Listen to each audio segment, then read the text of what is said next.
Yo, man, what's going on, y'all boys, man? Today, we got something crazy. By the title and thumbnail, you already see it. And this is, I don't even know how to explain this, G. Like, this is wild. Like, and this is real. So I don't think I want to do too much talking. I just want to say I give my condolences to the family of this victim. And to know that this elderly man, 90 plus years old, 91, almost made it to 100, took out this world by a teenager. Generation is different, y'all. Let's get into it right now, man. Let's go.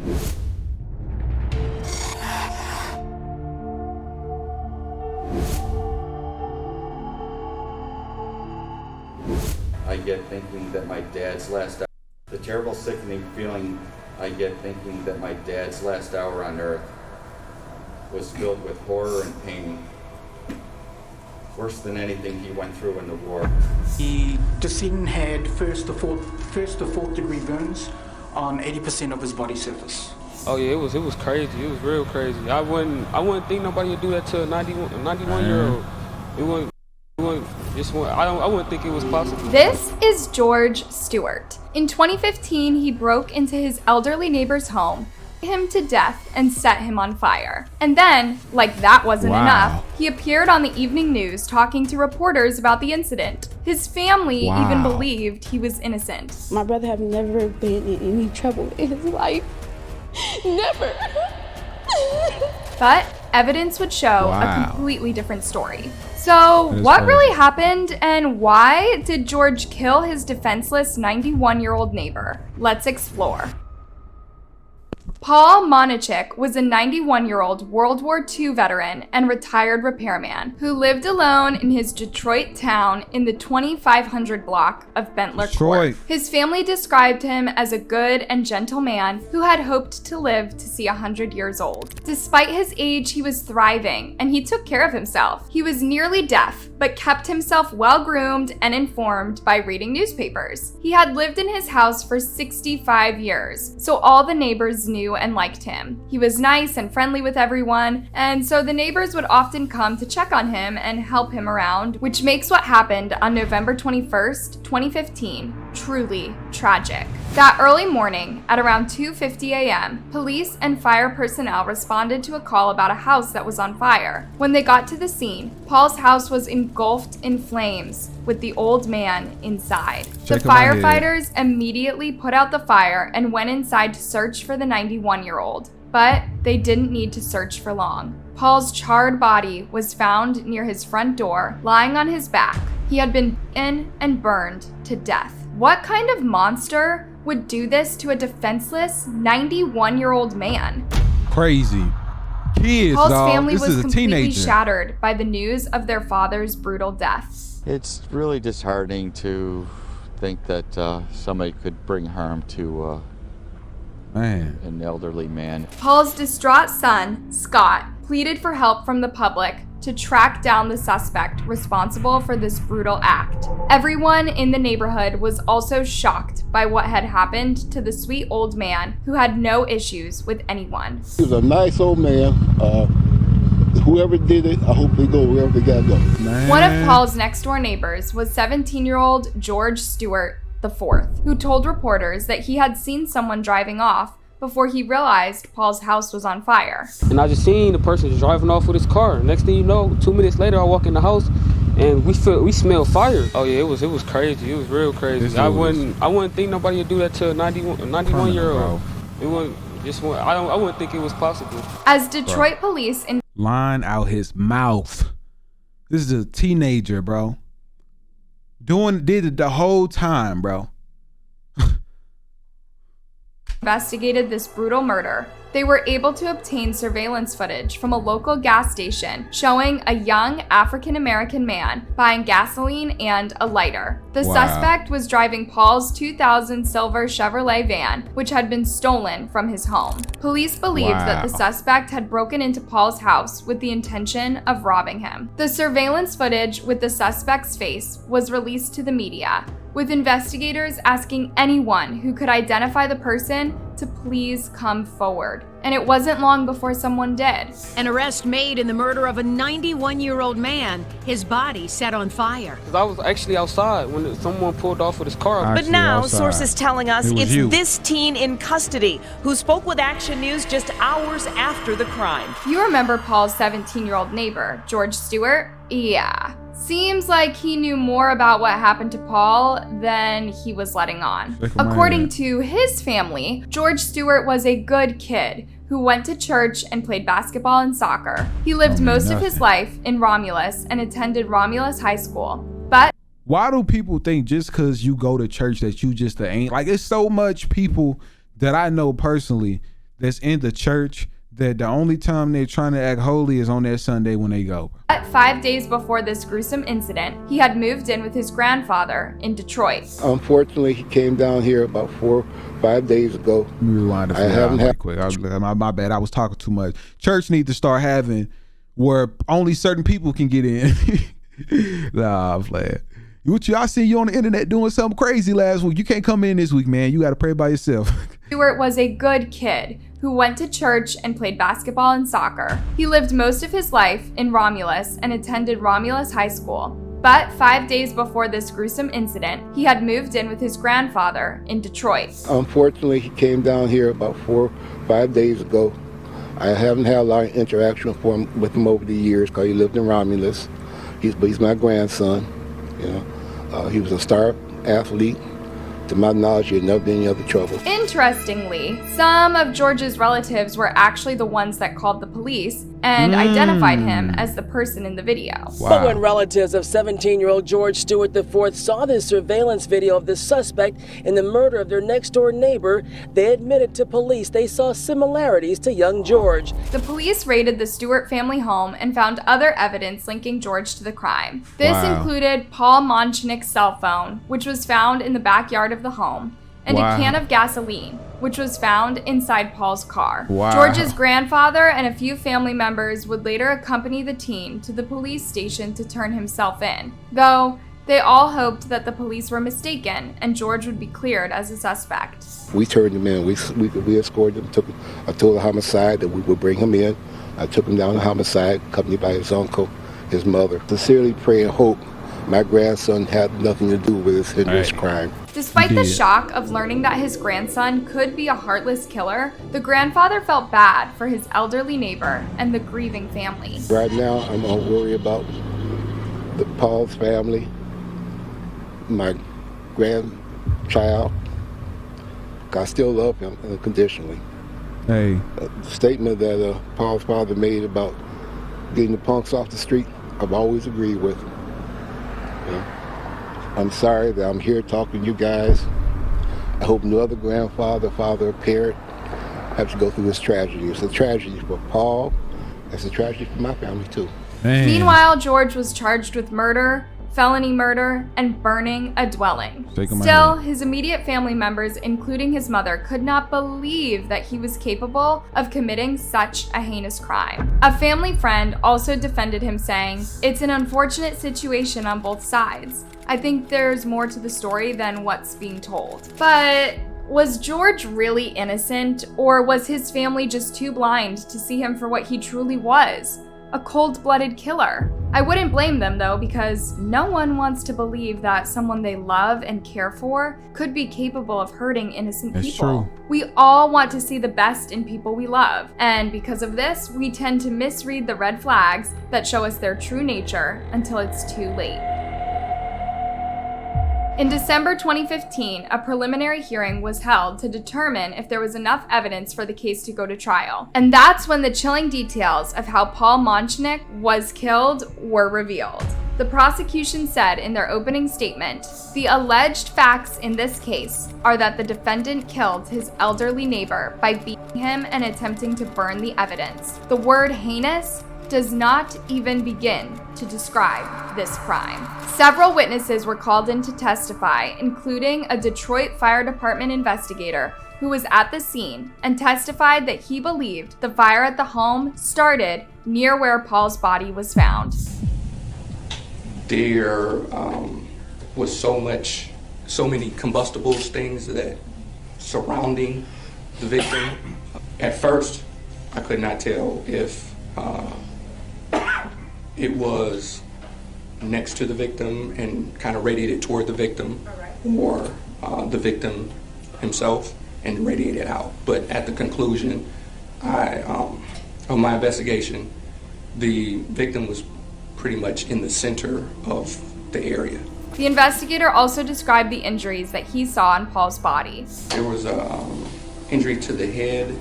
He had lacerations on his left hand. He had what appeared to be an indentation on his torso. Wow. A medical examiner also took the stand and gave chilling details about the condition Paul's body was in. An autopsy had found Paul Monchnik's stomach. Accelerant would have to come through the mouth. He could have drank it, or he could have been unresponsive. His mouth was open and gasoline entered his mouth. That's really horrible, but it gets worse. What? Decedent had first to fourth degree burns on 80% of his body surface. What an awful way to go. What? Two of George's great aunts also took to the stand and testified of how they saw the photos from the surveillance footage on the news and identified their nephew. One of the aunts said she didn't recognize him at first because the photos were dark, but upon a second glance, it's when she realized it was him. All the video relating to the crime, did you recognize someone in that video? The first time, no. At some point? Yes, I did. All right. And did you have some contact with police of the Detroit Police Department? Yes. The aunt said that she went to the police to report she knew the person in the footage. You said that you told them that you thought you saw him or knew the person in the video. Yes. How certain were you of who you had seen in the video? Pour gasoline down his throat. I was certain, very certain. As the aunt was testifying, George could be seen looking like he was about to break into tears. Is this your signature at the bottom of this photograph, this exhibit? Yes. All right. And did you indicate on that photograph that you recognized the defendant in that photograph? Yes. However, George's lawyers questioned the aunt's testimony, saying that both aunts didn't have a particularly close relationship with their nephew and could have been mistaken. You indicated that you are this young man's aunt, is that correct? Yes. So that means that you are his mother or his father's sister, is that accurate? Mother. You're his I'm his mother's aunt. I'm his mother's aunt. Okay. Prior to a year and a half, how often would you see him? Not often. All right. So he's somebody that, although you call yourself his aunt, he's not somebody who's you're really involved with. Is that correct? Correct.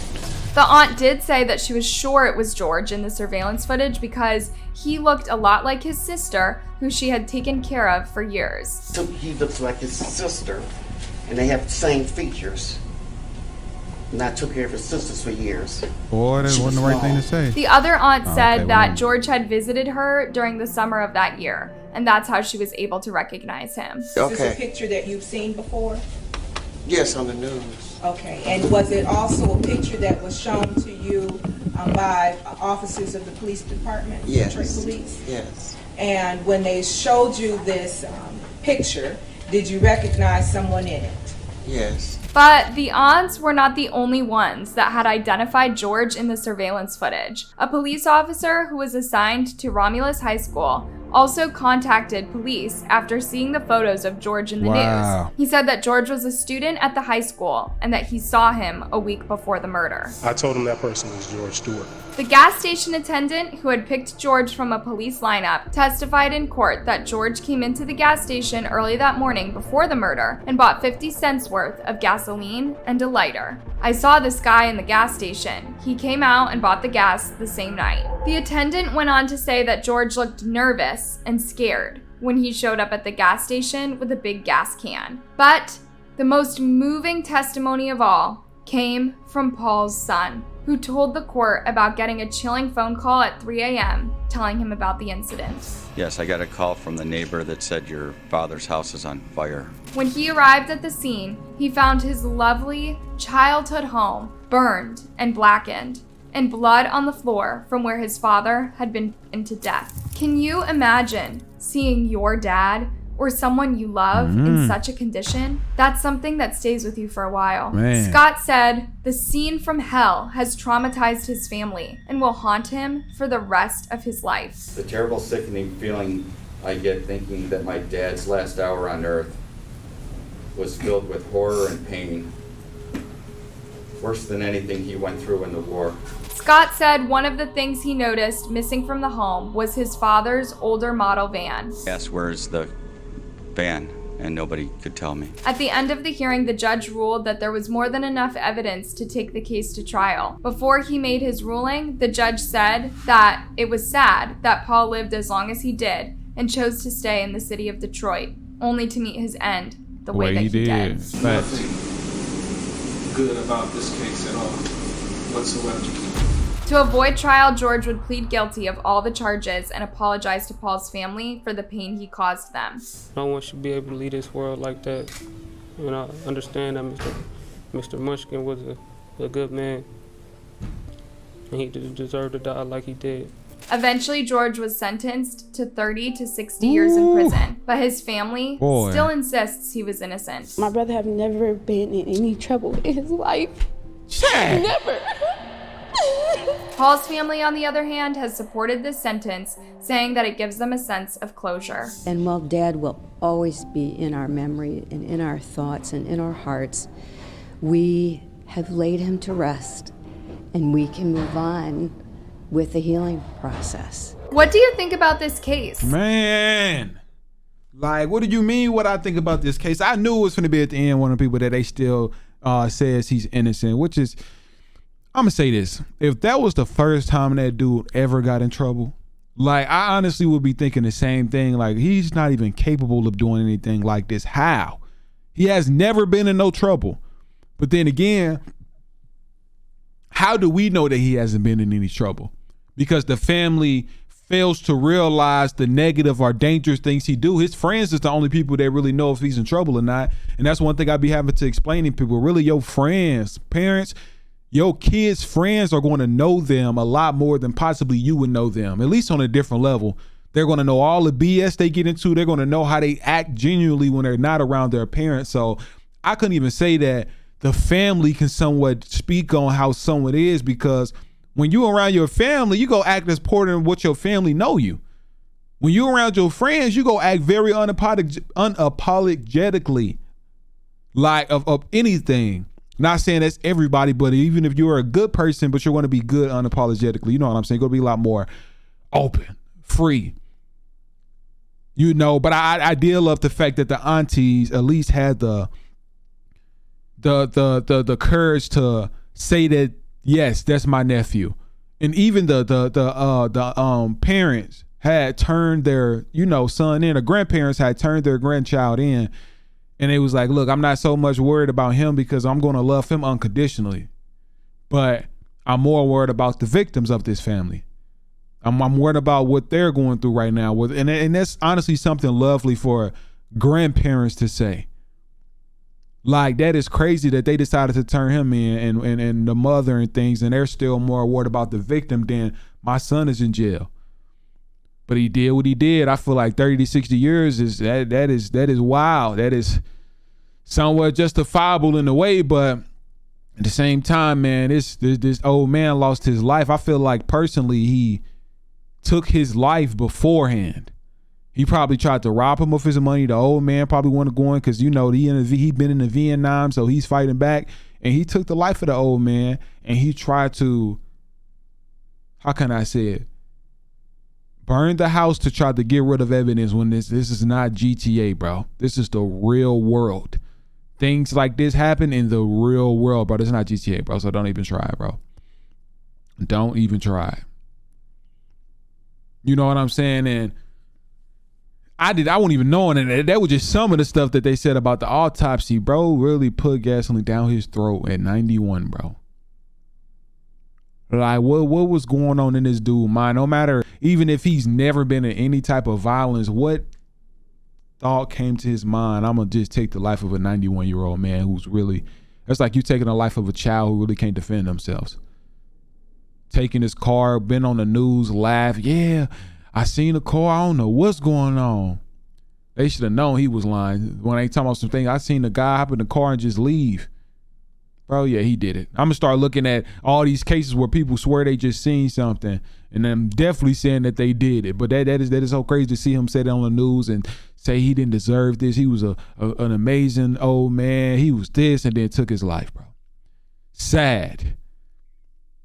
But y'all let me know y'all thoughts and opinions on this, man. I apologize for pausing a little too much, but hey, it is what it is. You clicked on her for a reason. Make sure if y'all enjoyed this video that you give this video a thumbs up, and let's go.